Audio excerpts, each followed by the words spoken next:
તમે ધક્કા મારો છો અમને આવડે ધક્કા મારો શાંતિથી ઊભા રહ્યો રેવા દો હું તમને સાચું કહું છું તમે જાઓ તમે રેવા દો હું મારો જવાબ લેવા માટે આવ્યો છું હું કઈ ઝઘડો કરવા નથી આવ્યો સીતાચંદ પકડો તો આને મારે બેને બોલાવો તમે મને ખકડાવો છો તમે મને ખકડાવો ના રેકોર્ડિંગ સર બંધ કરો રેવા દો ને મારાથી મૂકી દો એ બીમાર છે એ મૂકી દો એને કહી દો સાહેબ જવાબદારી તમારી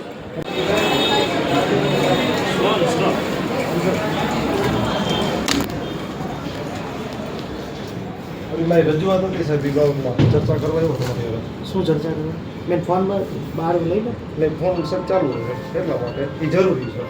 તો કાલે મને મારી પ્રીમાઇસીસમાં ફોન નથી હેલો કેવી રીતના સર તો મને જો તમને કાલ તમે જ ફોનમાં મારી વાત કરી ને બેન પાસે તમે ફોન કર્યો તમારી યાર બરાબર બેન રેકોર્ડિંગ બંધ કરી નહીં રેકોર્ડિંગ ચાલુ એ ચાલુ જ રહેશે સિક્યુરિટીને બોલાવી લો ને બેનને રેકોર્ડિંગ મારી ચેમ્બરમાં હું પરમિટ નથી કરતો બેન શું કામ સાહેબ રેકોર્ડિંગ બેન આ બહાર વયા જાઓ આપ બહાર જાઓ અહીં જ રહીશ સિક્યુરિટીને બોલાવી લો બોલાવી લો આપ નીકળી શકો બહાર નહીં નીકળે સર આપ બહાર જાઓ ભાઈ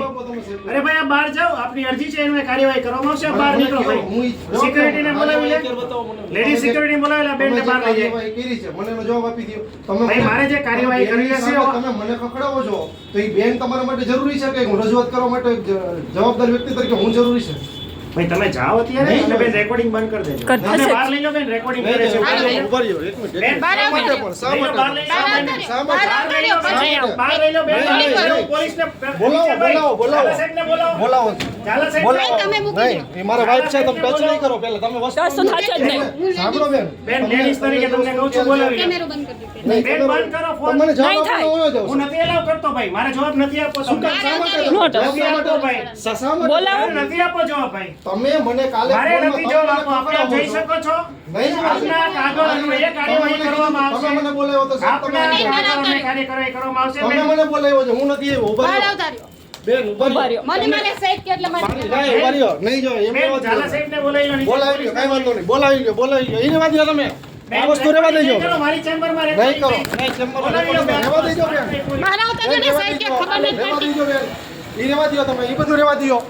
ઈ રહેવા દ્યો તમે લેડીઝ છો મને તમે રહેવા દ્યો લેડીઝ છે એટલે તમને મારી વાત કે સાંભળો. છે કે હું મારો જવાબ લેવા માટે કેમેરો ચાલુ જ રહેશે હું મારો જવાબ લેવા માટે આવ્યો છું હું મારો જવાબ લેવા માટે આવ્યો છું હું કઈ ઝઘડો કરવા નથી આવ્યો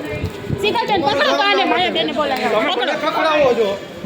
તમે મને ખકડાવો ના રેકોર્ડિંગ સર બંધ કરો રહેવા દ્યો બેન રહેવા દ્યો મારાથી તમને કઈ નહીં કોઈ મારા વાઈફ છે તમારી બેન તમારી વાઈફ છે મારી નહીં, હું જવાબ મારો લેવા આવ્યો છું આ પણ 12 વાગે 12 રહ્યો નહીં બધું સાહેબ પાસે લેવાનો તમારી પાસે થોડો જવાબ લેવાનો ઈ રહેવા દ્યો તમે ઈ રહેવા દ્યો તમે જે કંઈક રેકોર્ડિંગ કરવું મને તો વાંધો નથી અમારે રેકોર્ડિંગ નથી નહીં કરી લ્યો જે કરવું હોય તે. બાકી ઈ તમે રહેવા દ્યો બેન હાલો બહાર આવતા બહાર લઈ આવતા ને મારે હું મારો જવાબ લેવા માટે આવ્યો છું તો મને કેવી રીતે રૂકી શકો? આ પણ જવાબ આપશે હાલો કોણ આપશે તમે આપશો બેન તમે હાલો, આપશો મારે આપશે એમાં. નહીં મારે સાહેબ પાસેથી જવાબ લેવાનો તમે મૂકી દ્યો એ બીમાર છે એ મૂકી દ્યો એને કહી દો સાહેબ જવાબદારી તમારી રહેવા દ્યો તમે રહેવા દ્યો બેન અમે કાઈ ખાલી કોઈ નહીં કશું કામ કરો મારી નો તમે તમે touch નહીં કરો ભાઈ. તમે એને તમે touch નહીં કરો હું મારો જવાબ લેવાનો. તમે સાહેબને બોલાવી લ્યો ફોન ધરા રહેવા દ્યો ને બેન રહેવા દ્યો તમે કોઈ ડિસ્ટર્બ ના કરો તમે મારી અમે ક્યાં ડિસ્ટર્બ કરી રહેવા સાહેબ તમે અમને ડિસ્ટર્બ દ્યો કરો છો તમે એવું ના તમે કરી શકો ઉભા તમે રહ્યો ઉભા રહ્યો જાઓ ઉભા રહ્યો તમે મને રોકો છો શા માટે ઈ મને કહો તો બેન અમાર અમને એક મિનિટ મને જવાબ દો તો બેન શા માટે રોકો છો? શા માટે રોકો? કોણે કીધું તમને એટલે શું પણ તમને ખબર છે વાતની કે રહેવા દ્યો બેન તમે ધક્કા મારો છો અમને આવડે ધક્કા મારો શાંતિથી ઊભા રહ્યો કાકા તમે નો રહેવા દ્યો હું તમને જાઓ સાચું કહું છું તમે જાઓ તમે રહેવા દ્યો બેસી અહીં બેસી જાઓ અહીં બેસી જાઓ પ્રેમથી કહી છે બેસી જાઓ તમને ખબર છે કઈ તો તમે શા માટે તમે રોકો છો સામે કીધું તમે રોકી દીશો તમને કઈ ખબર નથી કોઈ જ અંદર મારે જવાબ જોઈએ છે બીજું કઈ નથી તમે મને ખબર હોય અરે પણ તમે જવા દો ને અને બેન આવે મગજ બગાડો છે. કરવા દો અમે બેન એમ એમ નો હાલે એ ગીતા બેન આયા ઉપર રાખો તો આરોગ્યમાં એ જલ્દી હો તમે મારો માં અમે તમને મારતા નથી અમે શાંતિ સમજાવી છે શાંતિ રાખો ને તમને સમજવું આમ આવતો કે ભાઈ શું અમે હાલો બેન હાલો હાલો બેન નથી આવું બેન તો મને કઈ થાય તમને કઈ તમે સહમતતા કેમ નથી પરિસ્થિતિ હાલો હાલો બેન હાલો ધીમે ધીમે અમે તમને સમજાવીશું તમને સમજતા હાલો હાલો પ્રેમથી કઈ છે બહાર આવો સમજતા જ નથી અમે નોકરી કરવા આવી છીએ ખબર નથી શૂટિંગ ચાલુ કરી દો છો તો અમે નોકરી કરીએ છીએ બેસી જાવ અહીંયા. નોકરી કરતા ને તમે એનો સવાલ જ ના કરો તમે તમે આ બધું સંભાળો. હે? હા, હા, અમારું કામ છે, અમારું કામ છે. અમારું કામ છે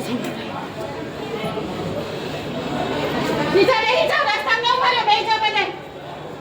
સમજતા નથી, ટોળું વળી જાઓ. બેસી જાવ બધાય, બહાર આવતા રહ્યો, હાલો. બીજા બહાર આવતા રહ્યો બધાય.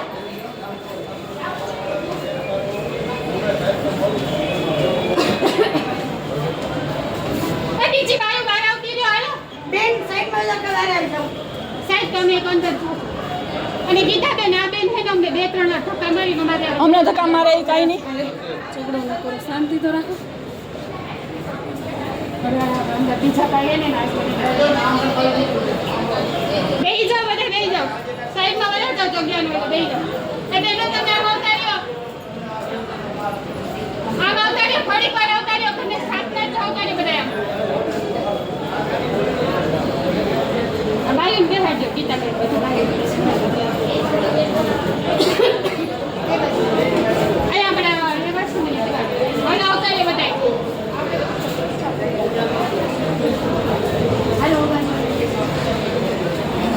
ક્રોસ ચેક કર્યું 20 દિવસે મને ખબર પડી અને બેનનો મેં સંપર્ક કર્યો હતી બેને એવું મને કીધું કે એ ડોઝ મારાથી તે દિવસે ઢોળાઈ ગયો તો હું તમારા બાળકને નથી આપી શકી મારી રજૂઆત એટલી હતી કે ભાઈ તમે ઢોળાઈ ગયો તો તમારાથી ડોઝ તો તમારે મને કહી દેવું હતું જેથી કરીને હું બીજા દિવસે આવીને મારા બાળકને રસીકરણ જે બાકી રહી ગયું હતું એ કરાવી જાત તો પછી એની રજૂઆત કરવા માટે હું જેના મેડિકલ ઓફિસર અમન પટેલ પાસે ગયો સાહેબ તમારા સેન્ટરની અંદર એટલે આવી ગંભીર બેદરકારી થઈ છે તો એ બાબતે હું તમારું ધ્યાન દોરવા આવ્યો છું તો એણે મને એવો જવાબ આપ્યો કે વિટામિનનો ડોઝ એટલો કોઈ જરૂરી નથી ગમે ત્યારે તમે આપી શકો ને એનાથી તમારા બાળકને કંઈ નુકસાન ન થાય એટલે મેં સાહેબને એવું કીધું કે ભાઈ સાહેબ જો એ તમે જે જવાબ આપો છો જો એ જરૂરી ન હોય તો સરકારી ધારાધોરણ મુજબ 16 મહિને બાળકને રસીકરણમાં સરકારે કીધું છે હું તો નથી કહેતો તો તમે આવો ઉડાવ જવાબ ના આપો તો એણે મને એવું કીધું કંઈ વાંધો નહીં તમારે જે રજૂઆત કરવી હોય એને કરો એ રજૂઆત લઈ અને અમે લેખિતમાં મેં અહીંયા વાઘાણી સાહેબ પાસે આવ્યા હતા વાઘાણી સાહેબે એવું કીધું કે હું એ બાબતે ગંભીર એક્શન લઈશ હવે હું રજૂઆત કરી અને અમે લોકો નીકળી ગયા સાંજે 6 વાગે સાહેબની ચેમ્બરમાંથી બેન ફોન કરે છે અને ફોન સ્પીકર ફોનમાં હોય છે મને ખ્યાલ નહોતો હવે બેનને મને ફોન કરીને એમ કહે છે કે સાહેબ એ મારી બેદરકારી ભૂલ માટે સોરી મેં કીધું બેન તમારી ભૂલ નથી તમારી બેદરકારી છે અને તમારે મને બાળકને શું આડઅસર થઈ ગઈ બાળકને મારા છે ને જે શરીરની અંદર જે ફોલ્લીઓ થઈ આખા શરીરની અંદર એટલે એને બાજુમાં જે આરોગ્ય બેન કર્મચારી રહે છે ને એમને એવું કીધું કે આને ફોડકીઓ શા માટે છે તમે પ્રોપર વેક્સિનેશન કરી દીધું છે મેં કીધું હા ઇન્જેક્શન આપી દીધા છે ત્યારે મેં ક્રોસ ચેક કર્યું એટલે મને ખબર પડી કે વિટામિન એનો ડોઝ બાકી રહી ગયો છે એના લીધે થયું છે કે નથી મને ખ્યાલ નથી પણ એ લોકોએ કામમાં જે બેદરકારી દર્શાવી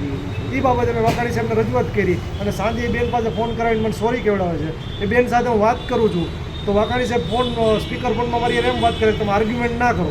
આજે રજૂઆત કરવા ગયા શું થયું આજે રજૂઆત કરવા ગયા તો અમને અડધૂત કરીને બહાર કાઢ્યા મારામારી કરી મેં કીધું સાહેબ તમે મને જવાબ આપો તમે જે એક્શન લીધી છે તો મને એટલીસ્ટ ખબર તો પડવી જોઈએ કે મારા બાળકના સ્વાસ્થ્ય સાથે તમે ચેડા કરો છો અને તમે એક્શન શું લીધું એ મને ખબર પડી જોઈએ ને કે ખરેખર પગલાં લીધા છે કે નહીં તો મને ચેમ્બરની બહાર કાઢ્યો ગેટ આઉટ કહી અને એટલું અમારી બે બંને સાથે